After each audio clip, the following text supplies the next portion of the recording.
Just imagine for a minute, you are in church and a pastor tells you this fantastic thing, or you have this dream. You have a dream, a physical sleeping and dreaming, and this thing occurs to you, and you're wondering, can this dream be real? Can it be true? Can God do this wonderful thing through me or with me? And if it is true, you're wondering, why me? What is it about me that God sees that I don't see? And he believes he can use me to achieve this dream. And thirdly, perhaps, how can I even begin to achieve this dream? What should I do? What is the strategy? What is the plan for this? And so I'm going to attempt to walk us through that decision process this morning. Amen? Praise the name of the Lord. Hallelujah.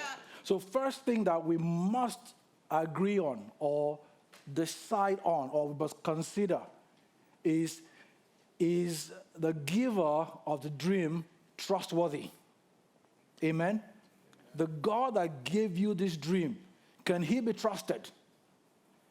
I don't know about you. I know many people who have shared in the past with me, or that I've heard they've come to share some fantastic dream that they believe God wants to achieve in their lives. And then years roll by. And then you're asking, you said to us so many years ago, God said this to you and that and the other. And even they don't remember that they said that to us, that God gave them a dream. But the truth is this, you and I must realize the first thing is that the God who has given you this dream, if indeed it is his dream, God has given you this dream, is trustworthy. Amen? Amen? Now, the truth is, God is not looking at you or your capacity to realize the dream. Amen? It is his dream. Amen? The plan, the strategy to achieve the dream are all his. He has just chosen you and will arrive at why he chose you very soon. Praise the name of the Lord. Hallelujah. Now, I want to share with us a scripture that we need to consider as we think through this. Numbers chapter 13. Numbers 13, and I'm going to read from verses 27 through 32. The preface to this scripture is this, that God brought his people out of Egypt and was taking them to a promised land. And so as they approached the promised land, in fact, the Bible says that from a certain place, the promised land was barely an 11-day journey. So they were standing somewhere at the edge and looking at the promised land. And then God gives the leader a game plan. Send spies into the land to do a reconnaissance mission and come back and give us a report. And so these 12 spies go into the promised land. They see things there, and they come back with the report. And we take this from verse 27 in Numbers chapter 13. Then they told him and said, "We went to the land where you sent us. It truly flows with milk and honey, and this is the fruit. This is its fruit. Nevertheless, the people who dwell in the land are strong. The cities are fortified and very large. Moreover, we saw the descendants of Anak there. The Amalekites dwell in the land of the south. The Hittites, the Jebusites, and the Amorites dwell in the mountain. And the Canaanites dwell by the sea along the bank of the river." So all of these people are strong. They are established. We are just a bunch of nomads. We don't know anything about war.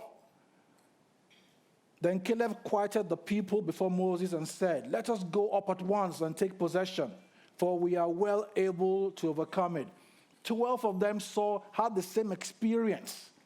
But it's amazing how Caleb and Joshua had a different approach or attitude towards what they saw. They believed in the God who gave the dream. The other 10 believed in themselves or looked at themselves and thought, God must not know what he's saying.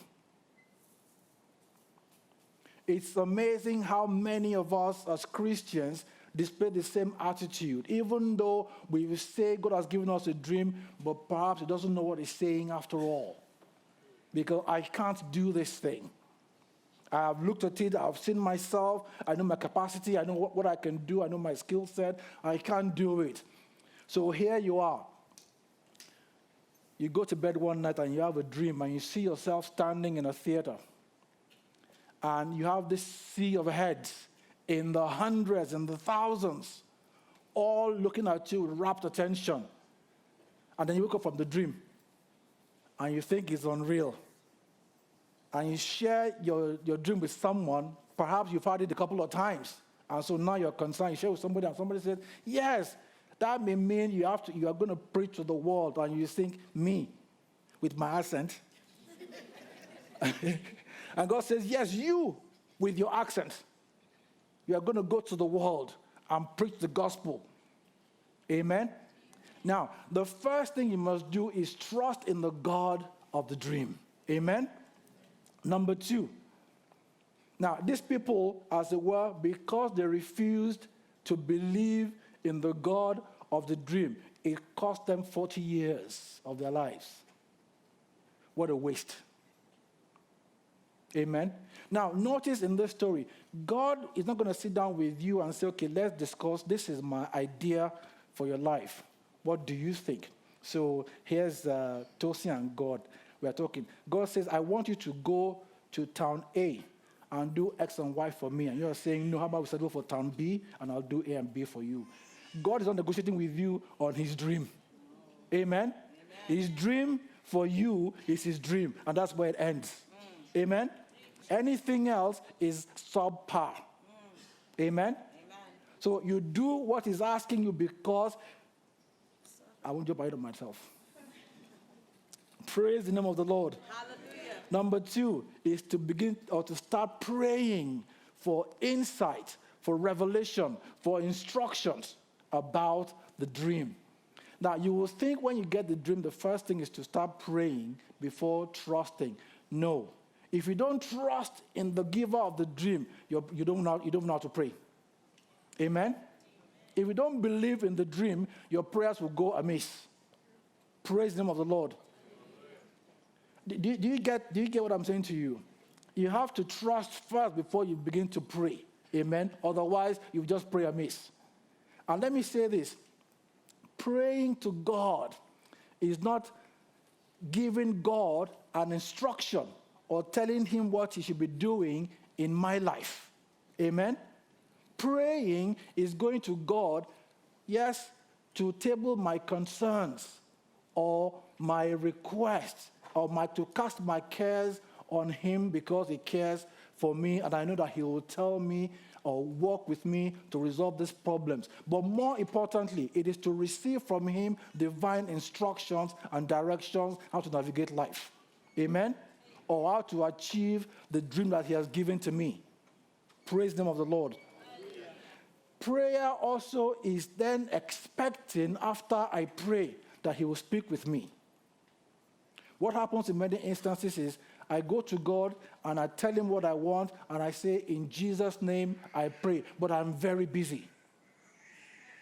So I leave my prayer room or wherever I pray and I go about my daily business and I'm not even remotely listening for his response to my prayers. Amen? Now this may sound obvious, but we are all very busy. And if we were praying and we were hearing, we'll find out that in the place of prayer, he will give me divine instructions as to what to do next. Watch this. This is taken from Genesis chapter 39, verses 9 and 12. Genesis 32, Genesis 32, verses 9 and 12. And I want to set up this story. So, here's a guy called Jacob. You know this story very well, but it's worth repeating to set up this scenario.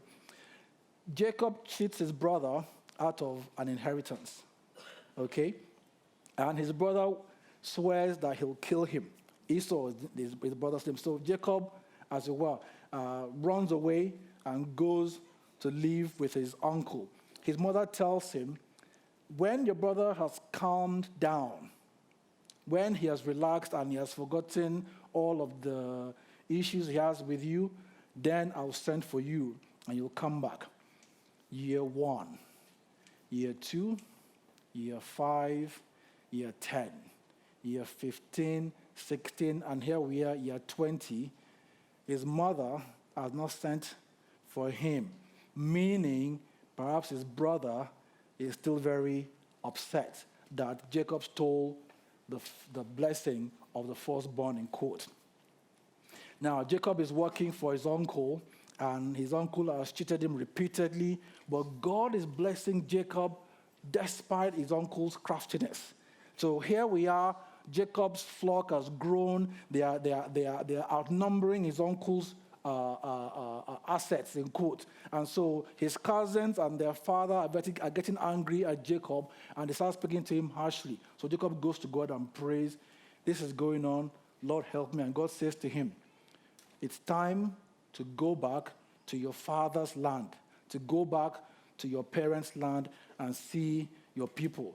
So Jacob says, in Jesus' name I pray, amen. And he gets up, whoa. Time out. God, did you forget that Esau is still there? That he's not dead? And remember why I left in the first place was to escape his wrath. So apparently he hasn't changed. Now we pick up the story. So Jacob then, on his way, is still thinking through how he's going to try and appease his brother. He knows on the journey he's going to meet with his brother. So he divvies up all of his assets and sends them in batches. Yeah, I'll go first. If he sees you, no, before that, I'm sorry. He sends an emissary to go and speak to the brother and find out and gauge whether the brother is still upset or he's calmed down a bit, and he can, in his own imagination, appeal to his brother. Those that he sends come back and says, in fact, we saw him. He has a great army, and he's coming to come and meet you. At this point, you can literally imagine the sweat running down Jacob's robes. So in his wisdom, he divvies up his assets and sends them with the help to go and meet Esau and appeal to him. So here we pick up the story where now this thing is right here. He's about to meet with Esau, and perhaps this whole thing is over. But then watch how Jacob prays. Then Jacob said in verse 9, O God of my father Abraham and God of my father Isaac, the Lord who said to me, this was your idea. Return to your country and to your family, and I will deal well with you. Thank you very much. I am not worthy of the least of all the mercies and of all the truth which you have shown your servant. For I crossed this Jordan with my staff, and I had nothing else, and now I have become two companies, or now I've become rich and successful and have everything. Deliver me, I pray, from the hand of my brother, from the hand of Esau. For I fear him, lest he comes and attack me and the mother with the children. For you said, I will surely treat you well and make your descendants as the sand of the sea, we cannot be numbered for multitude. What a great prayer.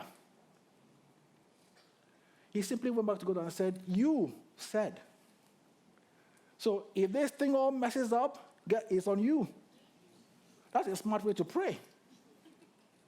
Did you get that? And then God responded to him. And God responded to him. And the moral of the story is by the time he meets with Esau, he meets somebody with a totally different attitude, who is coming to hug him and say, oh, I don't need your stuff. I've got mine. I've been blessed too. It's all right. Just forget it. That's eons ago. We've moved beyond that. You're chill. You're cool with me, and all is good. Amen? Amen. You need to go to God in prayer. He is the one that gave you the dream, the strategy for the dream, and how to succeed with this dream is all in his hands. You need to go there and download. Amen? Amen. Not to go and tell him this is what you think you want to do, It should come and say yes and approve and say and hit with the stamp approved. No. Amen? Amen. Perhaps that is why sometimes many of us pray and it appears as though our prayers aren't working and we give up praying because what is the point of all of this? I've been praying and praying and praying and praying that something may happen and nothing is happening because what you're doing is telling him what he is not concerned about. Notice that before you were born, he wrote down in his books all of the days that he prepared for you to walk in. Amen? Amen. Praise the name of the Lord. Hallelujah. So number one, learn to trust or decide to trust in the giver of the dream. Number two, go to God in prayer and ask for the strategies for the dream. Number three, prepare for the dream by learning all you can to increase your capacity.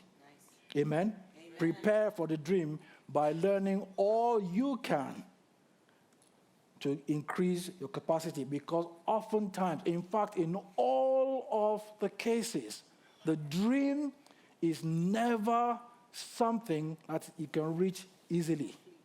It is always a dream that is beyond your comprehension.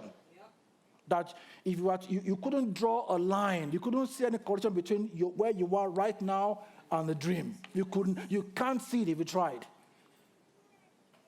But the Bible says that the secrets of the Lord are with those who fear him. If you get into the place of prayer with him and do these things, he will reveal to you how to achieve the dream. Nice. Amen? Amen. Be focused and avoid distraction. Number three, again, prepare for the dream by learning all you can to increase it. Be focused and you may have, in fact, I dare say this, you will have to kill all other dreams. Amen? Many of us have plan A, and in case it doesn't work, there's plan B. You're not ready yet. It simply means you are not ready yet. It simply means, again, you are not ready yet. When you're ready and you commit to the dream because you have chosen to trust in the giver of the dream who knows the end from the beginning. Let me say this. Somebody said this to me once before and it blew my mind. I was listening to another message. Somebody said, this is how God is. God has so much foresight that he plans for a dinner 6,000 years before it happens. Did you get that? God schedules a dinner in his apartment book 6,000 years before it happens. This is the story. In the beginning, God made man. He knows that you and I are going to misbehave. And the Bible says Jesus Christ was what? He was killed. He was offered, or he had to go to the cross to save us before the foundations of the world.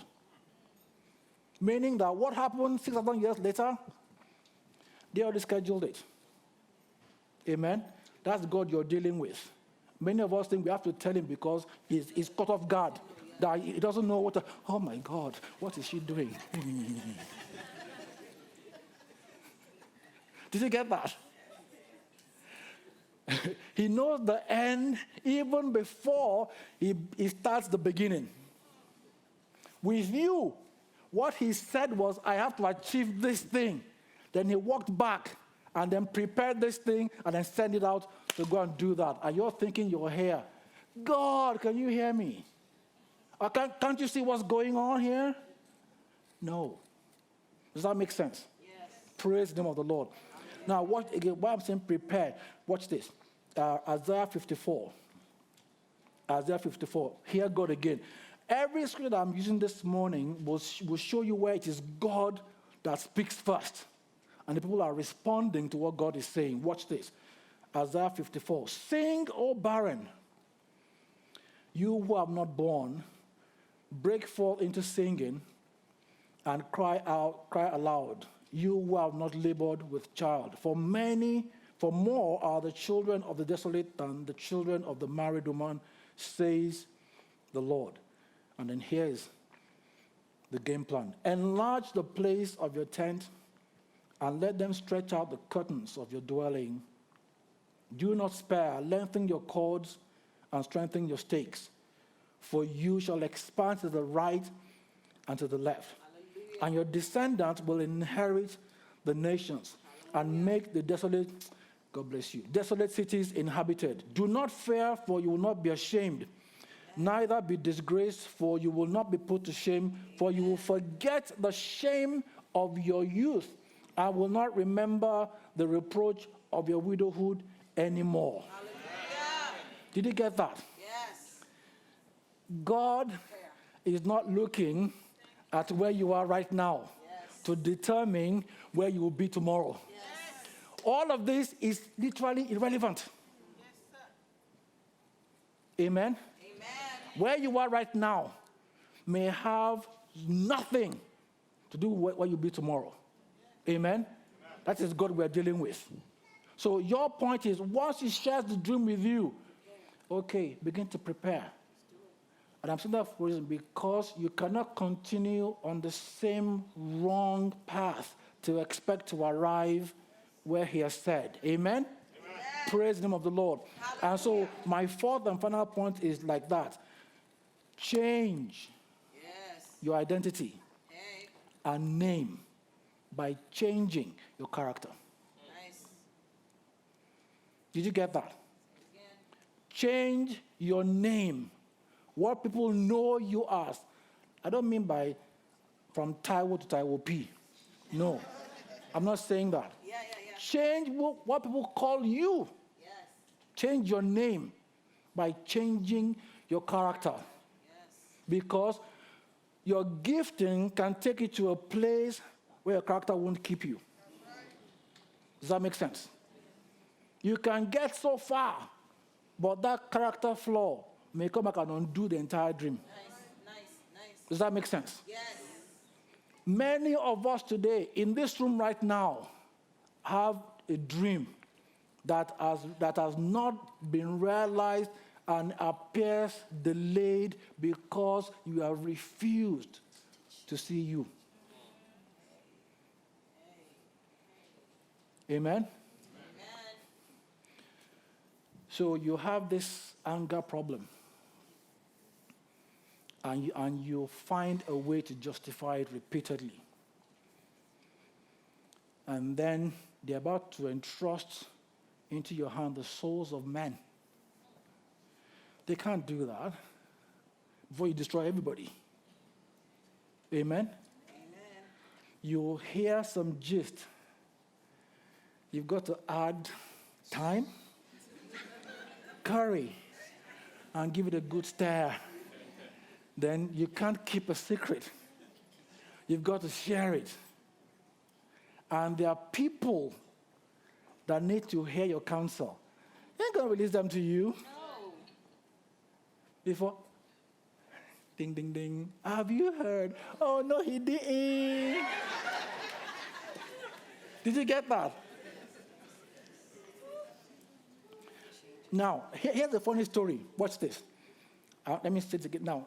In Psalm 23, it's not on the screen, in Psalm 23, David is writing and alluding to God's character, how God is a shepherd, he's my provider, he's my comforter, he guides me, he's my protector, all of these wonderful things.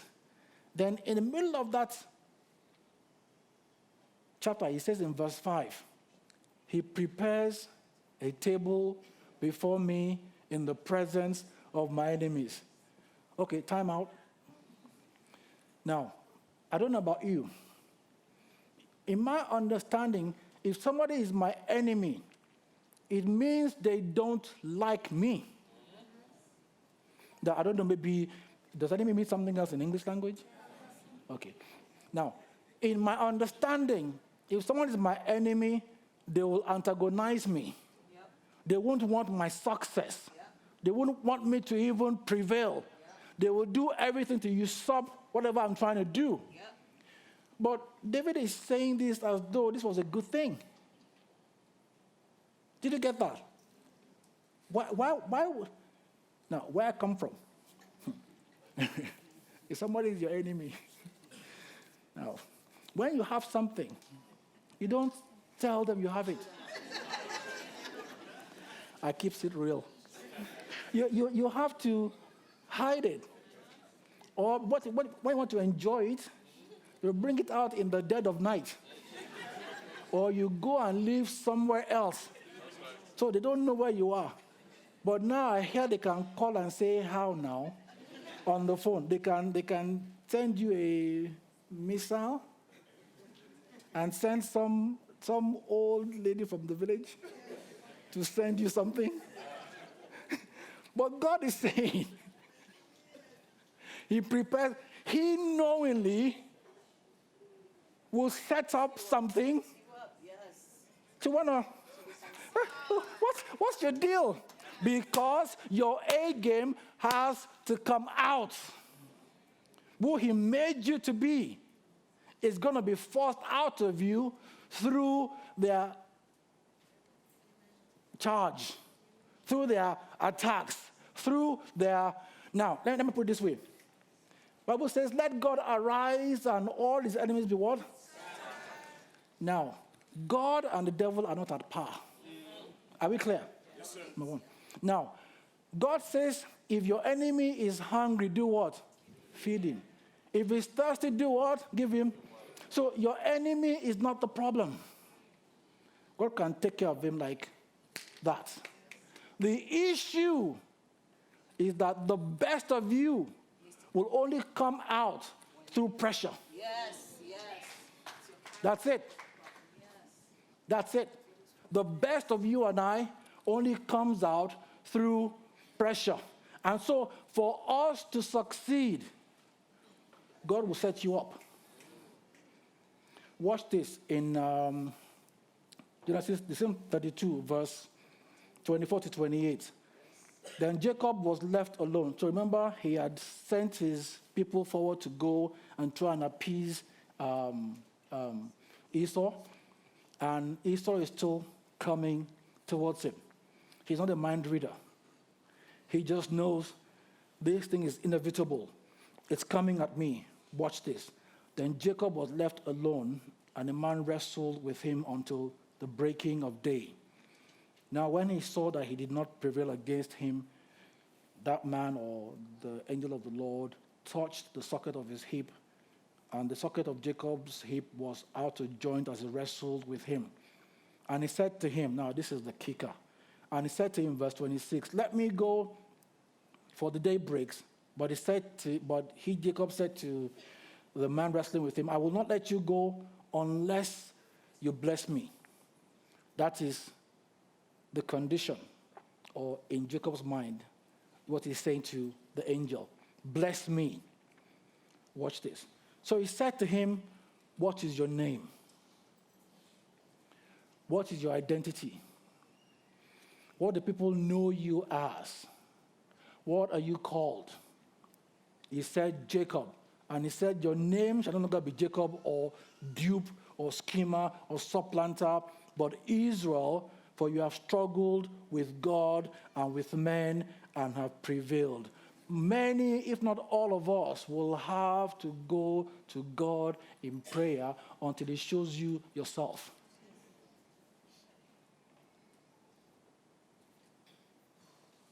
Did you get that? The more you keep asking for my car, my house, my wife, my son, my daughter, you're still not hearing anything until they show me myself and I see myself. In his case, they had to do something to his thigh to make him limp so that forever he'll remember that I have tried to do everything in my own strength, and there's a place I get to where until I come to the end of myself and let go, God is not in charge. Many of us have great skills. We can achieve anything. We can do anything. There were men that sought to build a tower, and God had to marvel that, yes, without him, they could achieve something. So don't confuse your carnal achievements with God working in your life.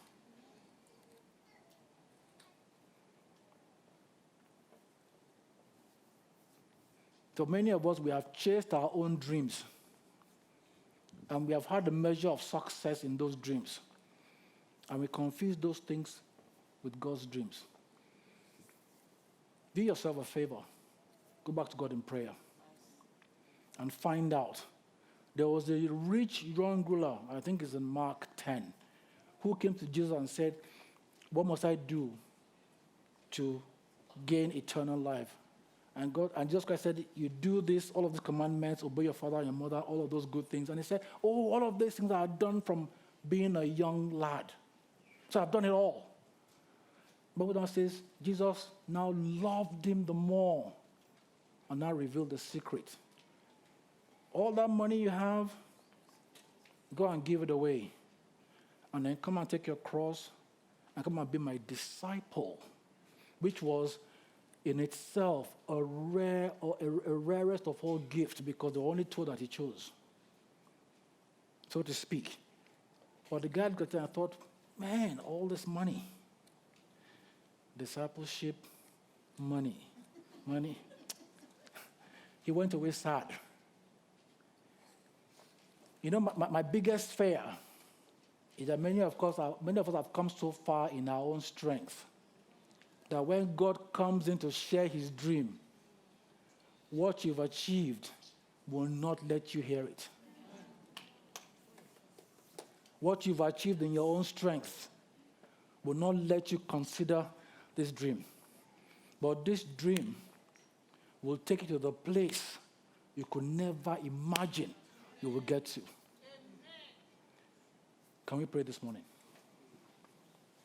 I want you to go to God and pray and just ask God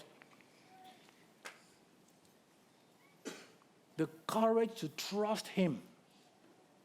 That was my first point. The courage to trust God, to let go. That even after you have come so far in life and you have worked hard, you've achieved so much, that when God comes into the picture and says, here is my dream for you, the time is now, that we will not, because of our own sense of self, ignore that dream. And that more importantly, we will learn to go and pray and begin to trust God. And we will go and pray that he will share with us how. And finally, the dream is not about you and I in some regard, but I'll put it this way. The dream is that God may make you and I a light to the world, but that he will get the glory at the end of the day.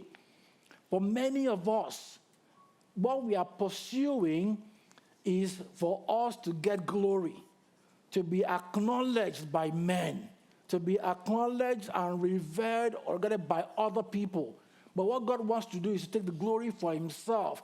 He will make you a light to a generation or to your surrounding, your community, and to the world. But the glory belongs to him. That glory he will not share with anybody. If you are finding some self-identity in whatever you've achieved, please, please, please, that's a good indicator that you may just be on the wrong path. And God will help us this morning. So pray and ask God for the strength to and for the confidence to start again if you must. To believe God anew if you must. Because whatever you can imagine, the Bible says in Ephesians 3:20 that God is able to do exceedingly, abundantly, above all that you can ask or think or imagine, according to his power that is at work in us. Father, we thank you and we bless you. Lord, we give you all the praise and all the glory. Thank you, Almighty Father, for your word this morning. I pray that, Lord, this word will have its free course in our lives. Lord, this word will break every hardened heart and give us a heart of flesh. Lord, you will breathe upon your word, Almighty Father, and every hearer will hear your word, Mix it with faith that may profit us in Jesus' name. Father, we thank you and we bless you. We give you all the praise and all the glory. For in Jesus' mighty and precious name, and with thanksgiving we pray. Amen. Amen. Praise the name of the Lord. Hallelujah. Hallelujah.